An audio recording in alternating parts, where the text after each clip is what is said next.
I'm a roller coaster, turning round. What is up, guys? It is Coasters and Things here today, and in honor of St. Patrick's Day, I'm doing a special countdown for you all. This is my top 10 favorite green roller coasters. I know this sounds silly, but I thought it would be a cool video. Now, one thing to note real quick, I'm only including roller coasters that I have ridden with a green paint scheme. I have ridden coasters like Phantom's Revenge, but I rode it with the new purple paint scheme. Therefore, Phantom's Revenge is not on this list because I did not ride it while it was still green. All of these coasters are currently green. Now, I will be going through these coasters rather quickly, so let's jump in. Starting off the list is Joker's Jinx at Six Flags America. This is a Premier Rides LIM Spaghetti Bowl coaster, the same as Flight of Fear and Poltergeist, which did not make this list, by the way, since I rode it before it got repainted green. I really enjoyed Joker's Jinx, though. I thought it was smooth, it has a forceful launch, as with all Premier coasters, and the pacing gets faster as you go through the ride. I always enjoy these LIM coasters, and this one is no exception.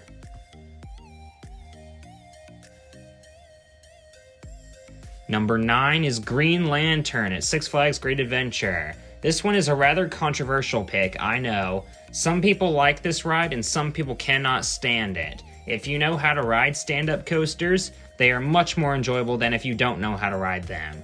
This is an intense B&M coaster that I enjoyed quite a lot. It actually used to be located at Kentucky Kingdom. Green Lantern I liked more than I was expecting to.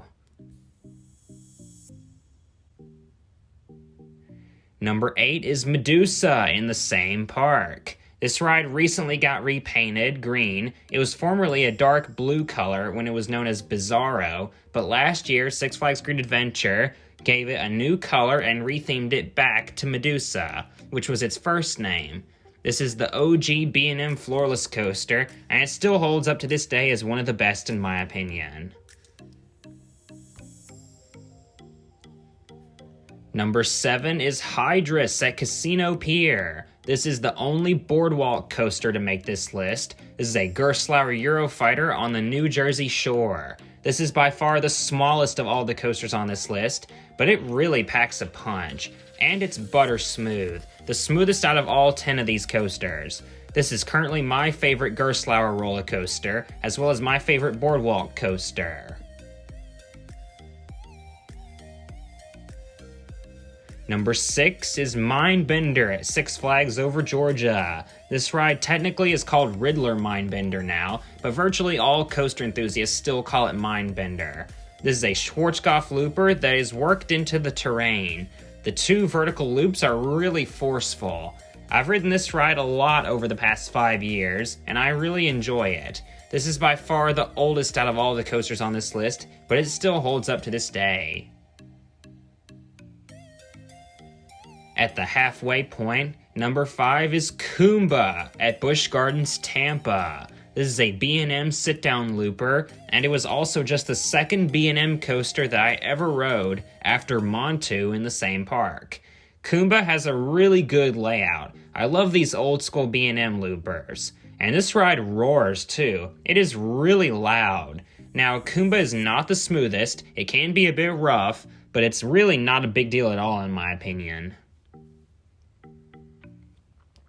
Number 4 is another old school B&M, Raptor at Cedar Point. This ride dominates the midway at Cedar Point. You just see it right at the front of the park. This is a big, mean green machine. This is one of the oldest B&M inverts, but by far one of the best. The helix causes your legs to go completely numb, and you get whipped through all the inversions. This is one of the top coasters at Cedar Point. Entering the top 3 is Cheetah Hunt at Busch Gardens, Tampa. This was the coaster that made me an enthusiast 6 years ago. This coaster is the one responsible for me having now ridden well over 300. I love the launches, it's a long ride, and has some really fun airtime moments on it. I know some people consider it a family coaster. I consider it a little bit more of a thrill coaster because it does have some forceful moments to it. Now, the restraints aren't the greatest, but the ride itself is really good. I had a really tough time between these two, but I finally have my decision. Coming in at number 2 is the Incredible Hulk at Islands of Adventure. I just recently rode this for the first time, and this has gotta be the most intense B&M I've ever been on. From the second you launch, you gray out all the way through the first vertical loop. I thought about putting this at the number 1 spot, but I couldn't quite do it because there's just one green coaster I enjoyed more. That number 1 green roller coaster is the world's tallest roller coaster, Kingda Ka at Six Flags Great Adventure. I tell you, I've only ridden this a couple of times, but Kingda Ka in the front row is incredible. It really is like nothing else riding a Stratocoaster in the front. The launch is the fastest in the US, and you max out at 128 miles per hour. You soar up 456 feet, taller than any other roller coaster. When you finally realize you're that high up, you're already heading back down again. Kingda Ka is currently my favorite green roller coaster. All of these are great green rides. Green is one of my favorite colors for a roller coaster. I hope you all had a great St. Patrick's Day. Hopefully you remembered to wear green. And this is Coasters and Things signing out.